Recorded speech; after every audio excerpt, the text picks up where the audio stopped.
सर्वप्रथम इकडे जमलेल्या तमाम महाराष्ट्र सैनिकांना तुमच्या 18व्या वर्धापन दिनाच्या अत्यंत मनापासून शुभेच्छा. तुम्ही सगळे सेटल झालात असं गृहीत धरतो आणि आज साहेबांच्या परमिशननी एका महत्त्वाच्या विषयावरच तुमच्या सगळ्यांशी संवाद साधायचा आहे. तो म्हणजे सोशल मीडियाचा वापर किंवा राजकीय कार्यकर्त्यांनी सोशल मीडियाचा वापर कसा करावा. हे भाषण किंवा लेक्चर सुरू करायच्या आधी मला 1-2 प्रश्न विचारायचे आहेत. हे आपलं अख्खं वर्ष निवडणुकांचं वर्ष आहे. आपल्यापैकी किती लोकांना अत्यंत मनापासून वाटतं आहे की येणाऱ्या सगळ्या आगामी निवडणुकांमध्ये महाराष्ट्र नवनिर्माण सेनेला अफाट यश मिळायला पाहिजे? ज्यांना वाटतं त्यांनी जोरात आवाज द्या.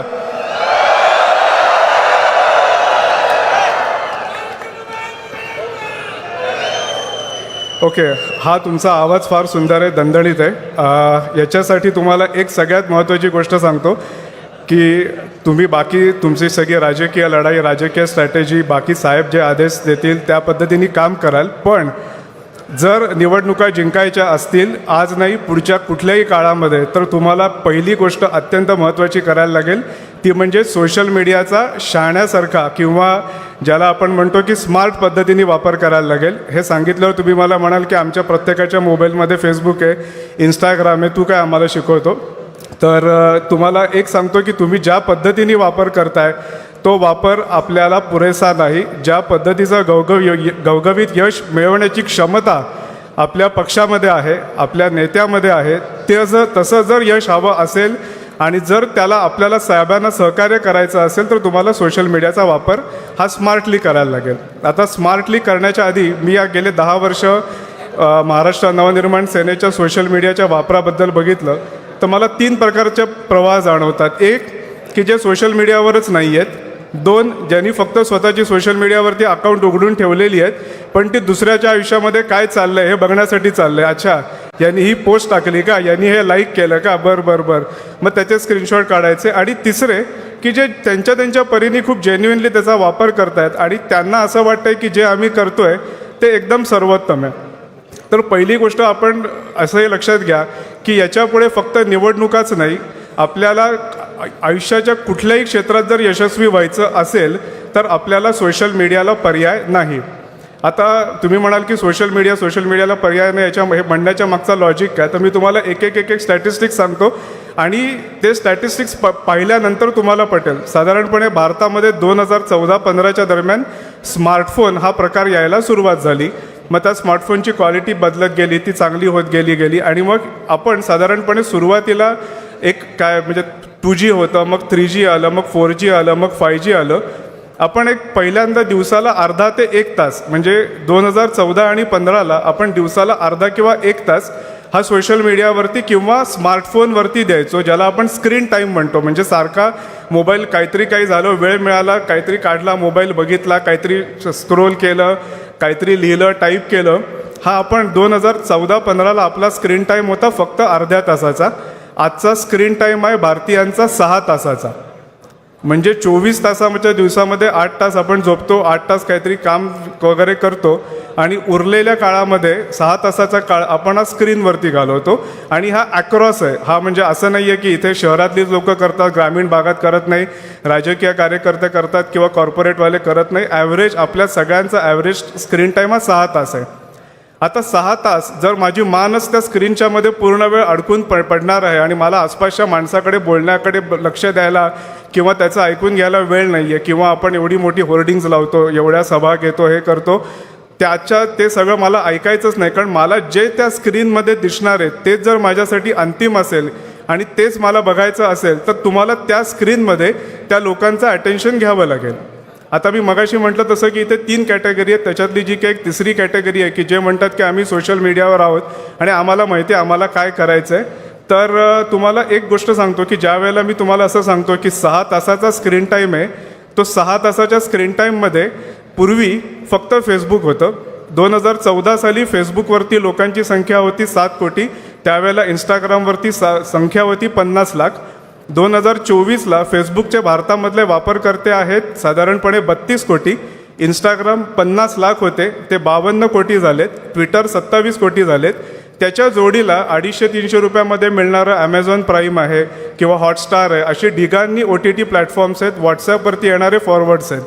साधारणपणे तुम्ही आणि मी 2 चुका करतो की सगळेच जण, म्हणजे मी पण करतो बऱ्याच वेळेला, की उठल्यापासून सगळ्यांना बिझी ठेवतो की काहीतरी गुड मॉर्निंगचं मेसेज पाठव, मला काहीतरी मेसेज आला तो दानकन फॉरवर्ड कर.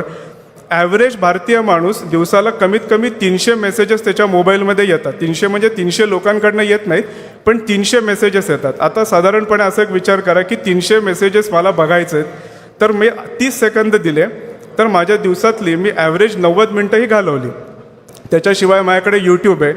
यूट्यूबचा एक आकडा सांगतो, जगभरामध्ये दिवसाला 7,20,000 तासांचा यूट्यूबवरती कॉन्टेंट अपलोड होतो. त्याच्यामधलं 20% भारतातला होतो. म्हणजे दिवसाला 1,50,000 तासांचा कॉन्टेंट यूट्यूबवर येतो. आपण सगळे जे काही शॉर्ट्स बघत बसतो यूट्यूबवरती किंवा व्हिडिओज बघत बसतो, एक ॲव्हरेज असं सांगितलं जातं की भारतातल्या कुठल्याही यूट्यूब बघणाऱ्या माणसाला त्याच्याकडे जे काही त्याचे अल्गोरिदम सेट करून दिलेले आहेत त्या लोकांना आणि सांगितलं आहे की मला या खेळामध्ये या पद्धतीचा कॉन्टेंट दाखव, हे दाखव, तर आपल्याला दिवसाला 15 तासाचा कॉन्टेंट दिसत राहतो. आता तुम्ही विचार करा, मला दिवसाचा स्क्रीन टाईम 6 तास, त्याच्यामध्ये मला 15 तासाचा यूट्यूबचा कॉन्टेंट समोर येतो आहे. दिवसाला आपल्याकडे साधारणपणे आपण 2,500 ते 3,000 लोक आपल्या फेसबुक फ्रेंड लिस्टमध्ये असतात. कमीत कमी 800 हा बेसिक ॲव्हरेज आहे. जास्तीत जास्त 5,000ची लिमिट आहे म्हणून 5,000. 300 लोक आपल्यामधले काही ना काहीतरी पोस्ट करत राहतात. सो त्या 300 लोकांचा अपडेट मला बघायचा आहे. मी ज्यांना ट्विटरवर फॉलो करतो ते बघायचे, ज्यांना इंस्टाग्रामवर फॉलो करतो ते बघायचं आहे. त्याच्याशिवाय मला माझ्या प्रत्येक मूड असतात. माणसं सकाळच्या वेळेला ज्या वेळेला त्यांचा मोबाईल स्मार्टफोन काढतात त्यावेळेला ते व्हॉट्सअपवरती रात्रीचा काय मेसेजेस येऊन गेलेत का ते बघतात. त्याच्यानंतरचा जो काळ आहे 8 ते 11 या काळामध्ये लोक त्यांना इन्फॉर्मेशन हवी असते की नवीन काय घडलं आहे. मग त्या काळामध्ये जनरली न्यूज चॅनल्सच्या साईट्स बघितल्या जातात की ट्विटर बघितलं जातं. फेसबुकवरती सुद्धा फेसबुकचाही हा अनुभव आहे की फेसबुकवरती ज्या लोकांनी काहीतरी करंट अपडेटवरती म्हणजे या क्षणाला काय घडलं आहे हे ज्यांनी लिहिलं आहे त्यांचंच फक्त कॉन्टेंट दिसतो. बाकीच्यांचा कॉन्टेंट फेसबुक दाखवत नाही, कारण ते म्हणतात की दुसरं काहीतरी दाखवलं आणि हा माणूस दुसऱ्याकडे निघून गेला तर काय करायचं. मग सेम 11च्या नंतर माणसांचं काहीतरी काम वगैरे सुरू होतं, ऑफिसेसमध्ये जातात. 1-1:30च्या दरम्यान त्याच्या जसा जसा दिवस सरायला सुरुवात होते त्या दरम्यान त्याला थोडंसं इन्फोटेनमेंट हवं असतं की माहिती पण हवी आहे पण थोडंसं मनोरंजन हवं आहे. 4 वाजल्यानंतर किंवा 5 वाजल्यानंतर जशी संध्याकाळ व्हायला लावते, सूर्य कलायला लागतो, त्यानंतर तुम्ही कितीही महत्त्वाची गोष्ट ट्विटरवर टाका, फेसबुकवर टाका, हा माझाही अनुभव आहे, हे स्टॅटिस्टिक्सही सांगतात की त्या गोष्टी बघितल्या जात नाहीत. संध्याकाळच्या वेळेला लोकांचं सिंपल म्हणणं असतं, डोक्याला शॉट देणारं मला काहीही नको, मला काहीतरी मनोरंजन दे. मग लोक त्यावेळेला जाऊन काहीतरी ॲमेझॉनवरती गाडीमध्ये एखादी फिल्म बघत बसतात किंवा अजून काहीतरी सिरीज बघत बसतात. या सगळ्याचा एक अर्थ लक्षात घ्या की तुम्हाला असं वाटतं की अरे आपण काहीतरी सोशल मीडियावर एक रील टाकतो. मग रील काय टाकतो तर बऱ्याच वेळेला मला अशी एक रील दिसतात की कोणीतरी गाडीमधनं उतरलं आहे आणि तो चालतो आहे आणि मग त्याचा कोणीतरी एक कार्यकर्ता त्याचा व्हिडिओ काढतो आणि मागे काहीतरी झांगाड मराठी गाणं लावलं आहे आणि ते गाणी लावल्यानंतर खाली कॉमेंट असतात, भाऊ 1 नंबर, आमचा दादा नंबर 1, भावी खासदार, भावी आमदार, काय भावी नगरसेवक, महापौर, काय वाटेल ते लिहिलेलं असतं. आपण आपल्या भावकीमध्येच रमलेलो असतो. आपल्याला सिंपल असं वाटतं की अरे आपण हे व्हिडिओ टाकला. ती स्टोरी ज्या वेळेला सामान्य प्रेक्षक बघतो, एक गोष्ट विसरून म्हणजे आपण पहिली लक्षात ठेवा की जे काही तुम्ही सोशल मीडियावर टाकणार आहात ते माझ्या ग्रुपमधल्या 300 लोकांसाठी मला टाकायचं नाही आहे.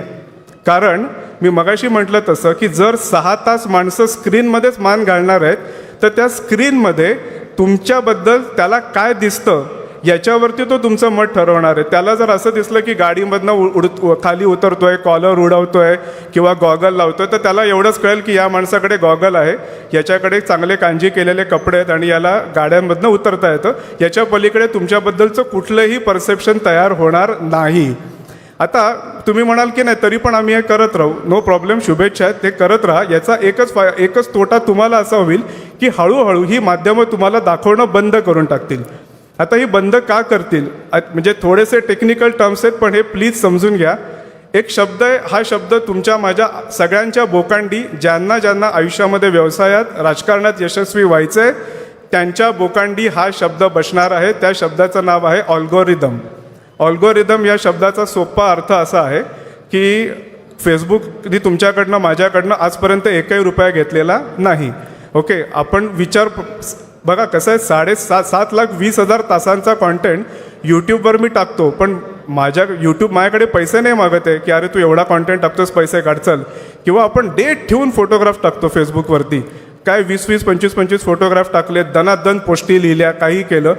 फेसबुक आपल्याकडनं पैसे घेत नाही, ट्विटर आपल्याकडनं पैसे घेत नाही, इंस्टाग्राम आपल्याकडनं पैसे घेत नाही, कोणीच पैसे घेत नाही. पण 7,20,000 तासाचा रोजचा कॉन्टेंट कुठेतरी सेव्ह करून ठेवायला लागत असेल, तो एकदा आला की तो आयुष्यभर तिकडेच राहतोय. याचा अर्थ तुमच्या माझ्या या सगळ्या हौशी मौजींसाठी कोणीतरी लाखो डॉलर्स खर्च करत आहे आणि ते फुकट करत नाही आहे. ते आपल्याला सांगतात की आता तुझ्यासाठी मी एवढे पैसे खर्च केलेत ना, आता एक काम कर की आता तू दिवसभर माझ्या त्या फेसबुकवरती, ट्विटरवरती, इंस्टाग्रामवरती, कशावर तरी सातत्याने तिथेच टिकून राहा. तुमच्यापैकी आय एम शुअर जे कोणी आत्ता साधारणपणे 25-30 वयोगटातले असतील त्यांना नेटफ्लिक्स हे प्रकार माहिती असेल की एक ॲप आहे ज्याच्यावरती सिनेमा लागतो. आत्ता नेटफ्लिक्सच्या जो CEO कम त्याचा फाउंडर आहे त्याची एक मुलाखत झाली. त्या मुलाखतीमध्ये त्याला एक प्रश्न विचारला की तुझ्या मते नेटफ्लिक्सचा सगळ्यात मोठा शत्रू कोण किंवा कॉम्पिटिटर कोण, स्पर्धक कोण. तर ज्या वेळेला प्रश्न विचारल्यावर त्यांनी पण पॉज घेतला. तर तो पॉज घेतल्यावर मला पहिल्या डोक्यात असा एक विचार आला की हा काहीतरी म्हणेल की हा ॲमेझॉन आहे, नाही हॉटस्टार आहे, असं काहीतरी सांगेल. कारण आता उद्या समजा विचारलं आपल्या पक्षाचा स्पर्धक कोण, तर आपण इतर राजकीय पक्षांचीच नावं घेणार, आपण असं नाही ना सांगणार. त्यांनी शांतपणे आणि अत्यंत थंड डोक्याने एक उत्तर दिलं, माणसाची झोप. तुम्ही जर झोपलात तर तो म्हणतो की तुम्ही माझा कॉन्टेंट कन्झ्युम करणार नाही, सो तुम्हाला मला खिळवून ठेवायचं आहे, तुम्हाला आतमध्ये अडकून ठेवायचं आहे. फेसबुकचं म्हणणं इतकंच आहे की तुमच्यासाठी मी गेले 8, 10, 12 वर्ष जेव्हापासून प्रत्येकाने ज्याचं केव्हा अकाउंट उघडलं असेल तुम्हाला फुकट हाऊसमाऊस करायची सोय लावून दिलेली आहे. आता त्याचे पैसे मी जाहिरातदारांकडनं वसूल करणार.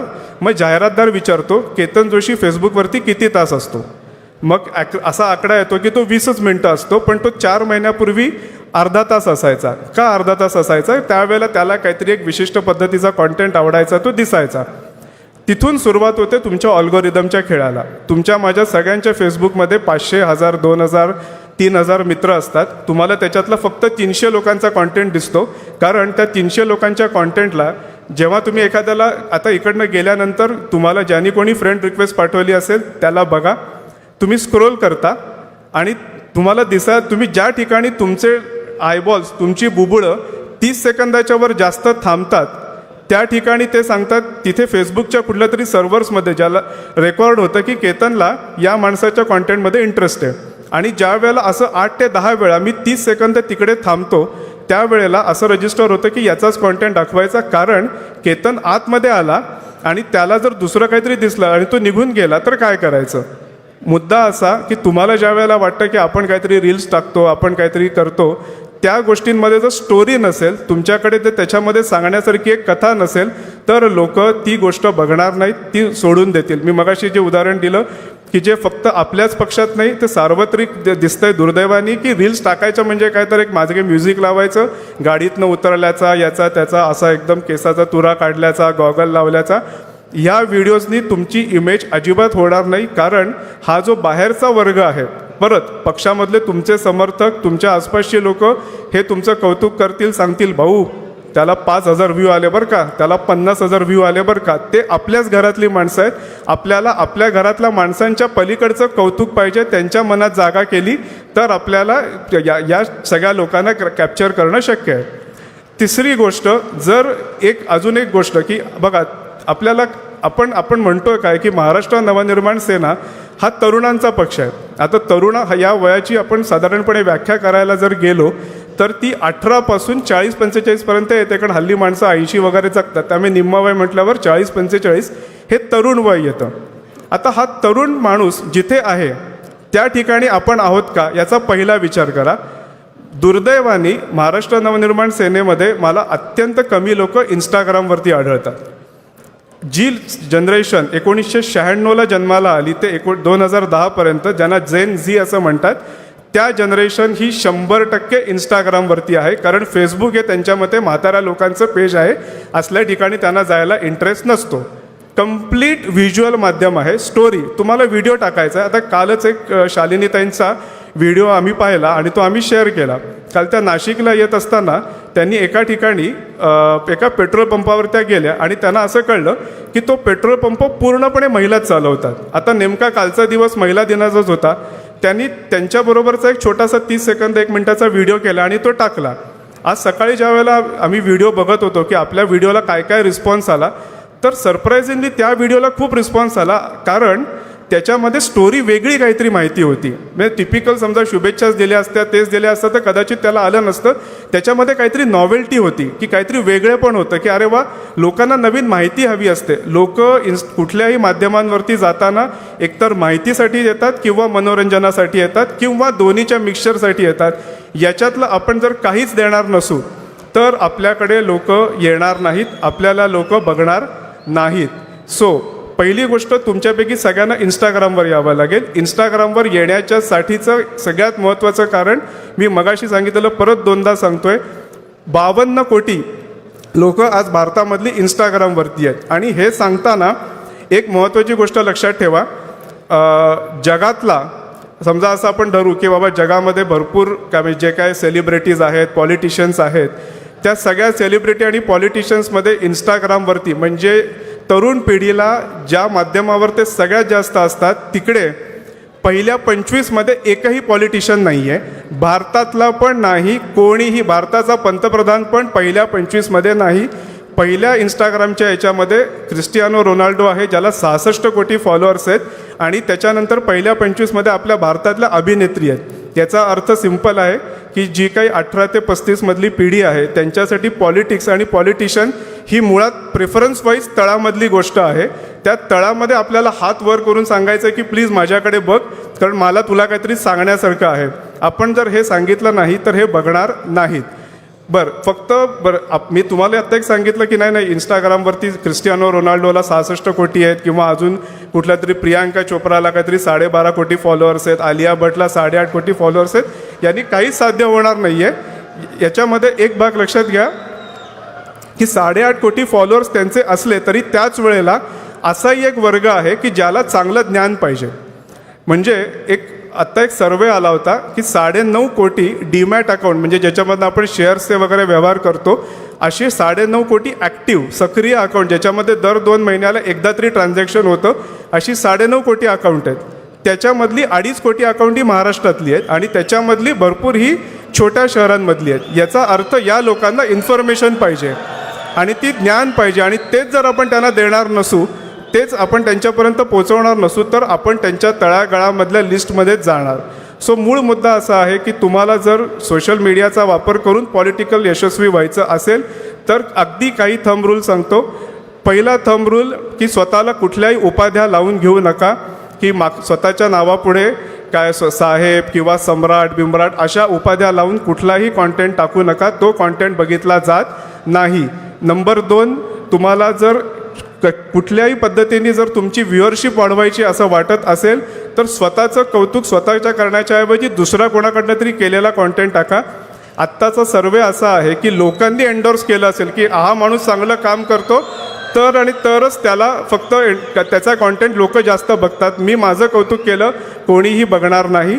तिसरा नियम, जे काही मांडाल ते मोजक्या शब्दांमध्ये फोटो चांगले या स्वरूपात मांडा आणि या सगळ्याच्या पलीकडे जाऊन तुम्हाला जर चांगली स्टोरी सांगायची असेल तर पहिलं पॉझिटिव्ह व्हा.